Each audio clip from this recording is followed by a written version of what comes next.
මම අසංක රාජමන්ත්‍රී සමස්ත ත්‍රිරෝධරත රිදුරන්ගේ සංගමේ උපසභාපති ත්‍රිරෝධරත සංගම් හැටියට අපි අද සියලු සංගම් එකතු වෙලා මේ අවස්ථාවට එකතු වුණේ අපිට දැවෙන ගැටලු කීපයක් ගැන රටේ ප්‍රධාන පුරවැසියා වන ගරු ජනාධිපතිතුමාව දැනුවත් කිරීමට ඒ සඳහා අපි මේ මූලිකත්වයේ අරගෙන මේ කරන වැඩසටහන අද අපේ මූලාරම්භයක් හැටියට තමයි අපි මේ අවස්ථාව අරගෙන තියෙන්නේ.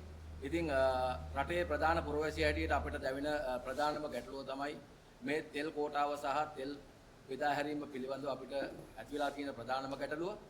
ඒ සඳහායි අපි අද මේ ප්‍රධාන මාධ්‍ය සාකච්ඡාව කැඳවලා තිබෙන්නේ. රටේ රාජ්‍ය ආයතන කීපයකට දැනුවත් කරත් අපිට එම අවස්ථාව ඇත්තටම ගණන් ගන්නේ නැහැ ඒගොල්ලෝ. මීට පැවති රජයන් වලත් ඒ වගේම දැනට පවතින රජයේ සියලු රාජ්‍ය නිලධාරීන්ට අපේ මේ දුක් මැසිවිලි දැනුවත් කරත් ඔවුන් ඇත්තටම අපව ගණන් ගන්නේ නැහැ. මන්ද රජයේ විසින් මිල නියාමන කමිටුවක් කරහා එම මිල ක්‍රියාත්මක කිරීමට සූදානම් වුවත් යම් යම් බලල් හස්ත මතුවීම නිසාවෙන්ම එම කටයුතු ඇත්තටම අඩපණ වෙලා තියෙනවා. ඒක ඇත්තටම අපි මෙතන ත්‍රිරෝධරත දුවන දෙවර්ගයක් ඉන්නවා. ඇප් රත රේදුරන් හැටියට අපිට ප්‍රධානම ගැටලුව තියෙන්නේ මේ ඇප් එකක් සඳහා අපිට මේ දුවනකොට මේ තියෙන ගාස්තුව. ඊටමත් අඩු මුදලකට තමයි අපිට මෙම රුපියල් 434ක් පෙට්‍රල් ලීටරේ වෙලත් අපිට ලබා දෙන මිල ගණන් ඊටමත් අඩුයි මේ ආයතන. ඉතින් අපි ඇත්තටම ඔය කහ පාට, කළු පාට සහ කොළ පාට කියන ප්‍රධාන ඇප් රත මාධ්‍යයන් වලින් දුවන ආයතන වලට පවසනවා අපේ මේ ගැටලු විසඳන්න. මොකද ඔබතුමන්ලා වුණත් අද ජීවත් වෙන්නේ අපේ මේ අසරණ ත්‍රිරෝධරත රියදුරන් දුවලා හොයන මුදලෙන් ලැබෙන කොමිස් මුදලෙන්. ඒ වගේම දැනුවත් කරන්න ඕනි අපිට තියෙන තවත් ගැටලුවක් තමයි මේ QR පිළිබඳ ගැටලුව. දැන් හෙට අනිද්දා වෙනකොට දැන් අලුතෙන් මේ ඊපෙරේතත් තෙල් සංස්ථා සභාපතිතුමා දැනුවත් කිරීමක් කරා තාමත් දුවන්නේ පාඩු පිට කියලා. තාමත් දුවන්නේ පාඩු පිට. එම නිසා වෙන්න පරිභෝජනය අඩු කරන්න කියලා තියෙන එහෙම වුණොත් දැඩි පිළිවෙලක් දරන්න වෙනවා. ඒ පිළිබඳ තෙල් මිල යලිත් ඉහළ දැමීමක් සිදු කරන්න හෝ සංශෝධන කාර්ය සිදු වෙන බව එතුමා නොකියා කිව්වා හා සමානව තමයි අපව දැනුවත් කරේ. ඉතින් ඇත්ත වශයෙන්ම රජයට ගරු ජනාධිපතිතුමන්ටත් බල කරනවා. මොකද ඔබතුමාව මේ බලයට පත් කරන්න විශේෂයෙන්ම සේවාවක් ඉටු කරපු කණ්ඩායමක් තමයි මේ තුන්රෝධරත රියදුර වන අපි. ඉතින් එම නිසා වෙන්න අපි මාලිමාවට කියලා ස්ටිකර් ගහපු අපිටම දැන් යම්කිසි ගැටලුවක් මතුවලා තියෙනවා මෙම ආයතන වලට.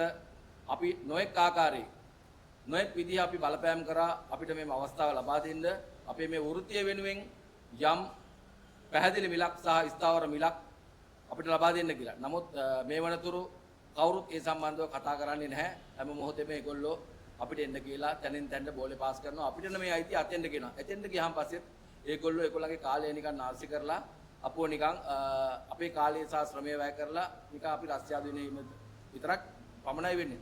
ඉතින් ඔයගොල්ලෝ දන්නවා රජය විසින් ගෙනාවා සියලු රත ලියාපදිංචි වෙන්න. ඒ ලියාපදිංචි කටයුත්තේදී දැන් ඔයගොල්ලෝ හොඳ ආකාර දන්නවා බස් රත, පාරේ දුවන බස් රත, ඒ වගේම ඔය කාර්යාලවල දුවන බස් රත සියල්ලක්ම ඔය මාර්ගස්ථ මගේ ප්‍රවණාධිකාරිය ඒ ඇතුළු අනිකුත් ආයතන වල ලියාපදිංචි වෙලා තියෙනවා. එම ලියාපදිංචි ආයතන තුලින්ම දැන් ඒගොල්ලන්ට තෙල් කෝටායක නිකුත් කරනවා මේ බස් එකට මෙච්චරයි මේ බස් එකට මෙච්චරයි කියලා. ඉතින් මං අහනවා ඇයි දැනට දැන් මේ නියාමන කටයුත්තේ යෙදිලා ඉන්නවා දැන්ට බස්නාහිර පළාත හා පිට පළාත් තුළ අපේ සමාජිකයෝ මම හිතන විදිහට 300ක් හෝ 500කට වැඩි ප්‍රමාණයක් රුපියල් 3000ක මුදලක් මෙම රජයට ගාස්තුවක් හැටියට ගෙවලා ඒගොල්ලෝ නියාමනය වෙලා තිනවා. නමුත් මේ වන විටත් ගොඩක් රියදුරන්ගේ එම අවුරුද්දේ කාලය නික්ව ගිහින් තිනවා. ඒ නික්මයාම සමගම අතපසු වෙච්ච සහෝදරයන්ට දඩ මුදලක් ගහනවා. ඒ පිළිබඳවත් අපි ඇත්තටම කතා කරා ඉතින් NTC එකේ සභාපතිතුමාත් එක්ක. නමුත් ඒකටත් සාධනීය පිළිතුරක් ලැබුණේ නැහැ. තාමත් ඒගොල්ලෝ කියන්නේ කෙටුම්පතක් සකසා ගන්න අවශ්‍යයි. ඒ තාම විස්තර තියෙනවා හොයාගන්න කියන එක තමයි ඒගොල්ලෝ කියන්නේ. ඉතින් ඒ වගේම තෙල් කෝටායක එතනින් බස් රථ වලට නිදහස් කරනවා වගේ ඇයි මේ රාජ්‍ය ආයතන වලට බැරි මේ ලියාපදිංචි ත්‍රිරෝධ රථ වලට මේ ඉන්ධන නිකුත් කරන්නේ. ඒ වගේම ඔයගොල්ලෝ දන්නවා අපේ ආදරණීය අනිත් සහෝදරයන් ත්‍රිරෝධ රත ගාල් වල සහෝදරයෝත් මේ වන විට ලියාපදිංචිලා ඉන්නවා. ප්‍රාදේශ සභාවල තමන්ගේ පාක්ෂික ලියාපදිංචි කරලා දිනා. ඇයි එහෙනම් බැරි ඒ ත්‍රිරෝධ රත රියදුරන්ටත් ඒ වගේම අපේ ත්‍රිරෝධ රත රියදුරන්ටත් මේ නිසි ආකාරයෙන් මේ තෙල් ලබා දෙන්න බැරි? රජයට මේක කරන්න බැරිම නම් ප්‍රධානම දේ ගමේ තියෙන අපිට එකම දේ තමයි ග්‍රාම සේවක නිලධාරීතුමිය හෝ තුමා. ඉතින් එතුමන් හරහා හෝ එතුමියන් හරහා හෝ අපිට මේ වෘත්තීය ත්‍රිරෝද රථ රියදුරන් හඳුනාගෙන අපිට මේ තෙල් කෝටා එක වැඩි කරලා දෙන්න කියන එක ඉල්ලනවා. මොකද අපිට ඇත්තටම ලීටර් 20කින් මේ ගමන යන්න හරි අමාරුයි. ඒ ලීටර් 20 ගහ ගන්න විදියෙන්ම අපි දන්නවා අපිට මේක ජීවිතය ගෙනියන්නේ කොහොමද කියලා. මොකද මේ වාහන නඩත්තුව ඒ වගේම අපේ ප්‍රධාන ජීවනෝපාය, ගෙවල් දොරවල්, දරුමුරු පුරන මේ සියලු දේම අපි මේ රකින්නේ මෙම රස්සාවෙන්. ඒ නිසා ගරු ජනාධිපතිතුමන්ට ඉතාමත් ඕනෑකමින් කියා සිටිනවා ඔබතුමන්ව පත් කරන්න විශේෂිතව කටයුතු කරපු අපේ මේ ආදරණීය ත්‍රිරෝද රථ රියදුරන් ශ්‍රී දෙනාම රැක දෙන්න. මොකද රටේ ප්‍රධානම මාධ්‍යයක් වෙලා තිනවා දැන් මේ ත්‍රිරෝද රථ වෘත්තියේ දෙන සියලුම සමාජිකින් විශාල ප්‍රමාණයක් ලක්ෂ ගණනක් මේ වෙනකොට මුළු ලංකාවම නියෝජනය කරනවා. එම නිසාවෙන්ම ගරු ජනාධිපතිතුමාටත් ඒ වගේම ඉන්න බලධාරීන්ටත් අපි කියා සිටින්නේ මේ කබලෙන් ලිපට වැටලා ඉන්න අපේ මේ රස්සාව හැකීක්මනින් වෘත්තීය මට්ටමට ගෙනල්ලා මේ සියලු දෙනාම නියාමන කටයුත්තට ගෙනාවනම් ඇත්තරම අද අපිට කිසිම ගැටලුවක් නැහැ. නිසියාකාරව තෙල් ටික ගහගෙන අපිට දුවන්න පුළුවන්. අපි මොකද මෙතෙන්දී කොයිම මොහොතකවත් රජයටවත් අනිකුත් කිසිම පාර්ශවයන්ටවත් මේ උද්ඝෝෂණය කරන්නවත් ඒ කිසිම දෙයකට නෙමෙයි අපි ලෑස්ති වෙන්නේ. අපි ඇත්තටම අපේ අයිතිවාසිකම් උදෙසා ගරු ජනාධිපතිතුමා හම්බෙන්න තමයි අපි සූදානම් වෙන්නේ අප්‍රත රියදුරන් හා අනිකුත් රියදුරන් හැටියට. ඉතින් මම ප්‍රධාන වශයෙන්ම කියනවා අපිට ওই කහපාට ආයතනයේ. කහපාට ආයතනයෙන් අපිට ලැබෙන වරප්‍රසාද හරි බොහොමයි. මොකද අපි එහි ලියාපදිංචි වෙනකොට අපෙන් ගන්න නැත්තේ මරණ සහතිකය විතරයි. අපේ සියලුම විස්තර ගන්නවා. නමුත් පාරිභෝගිකයාගෙන් ගන්නේ දුරකථන අංකය විතරයි. හදිස්සියේ කරදරයක් වුණොත් එහෙම අපේ සහෝදරයන්ට කිසිම පිළිසරණක් නැහැ. ඒගොල්ලෝ කියන එකම මාතෘකාව තමයි අපිට ඒකට කරන්න දෙයක් නැහැ. ඕගොල්ලෝ කියන ළඟම තියෙන පොලිසියට පැමිණිල්ලක් දාන්න කියලා. ඉතින් අපේ රියදුරාව තවත් කබලෙන් ලිපට වැටෙනවා වගේ අන්ත අසරණතාවයකට තමයිපත් වෙන්නේ.